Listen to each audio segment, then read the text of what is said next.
These are your top stories tonight on Volt News Network. Newly released photos show a baggie of cocaine that was discovered inside the White House in July. The cocaine was found by a Secret Service member in a storage locker near the West Wing entrance. The Secret Service tested the substance and confirmed it was cocaine, sparking an evacuation of the area. This prompted the Secret Service to launch an investigation to try to identify a suspect. However, the investigation was closed in July after the Secret Service said they were unable to identify a suspect due to a lack of fingerprints, DNA evidence, or other leads. President Biden and his son Hunter Biden, a recovered cocaine addict, were both at Camp David at the time of the discovery. The closure of the investigation without identifying a suspect drew criticism from Republicans who accused the Biden family of receiving special treatment in the matter. Secret Service agents protecting President Biden's granddaughter Naomi opened fire in Washington, D.C.'s Georgetown neighborhood. According to an official, the agents were out with Naomi when they noticed 3 people breaking into an unoccupied, unmarked Secret Service SUV.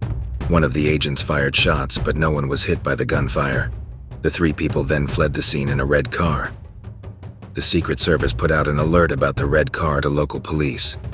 No one was physically harmed in this incident involving the president's granddaughter, but it remains unclear who the 3 people were who tried to break into the Secret Service vehicle. Now for an Israel update. Soldiers from the Israeli Defense Forces Golani Brigade raised the Israeli flag inside the Hamas parliamentary building in Gaza City, marking a significant milestone in the ongoing battles in this expanding war.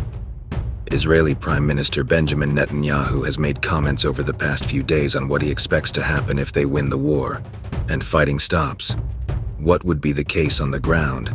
Who would govern Gaza? These questions were charged for the Prime Minister, who stated that United States politics were making the decisions more intense as the fighting seems to be going well for the Israeli Defense Force. Reporting on just the facts is hard in this conflict for all outlets, as multiple reports from both sides contradict each other based on death tolls and other destruction in the region. We hope for a peaceful resolution to this conflict. This concludes your top stories tonight. Buckle up, this week is going to be intense. Volt News Network.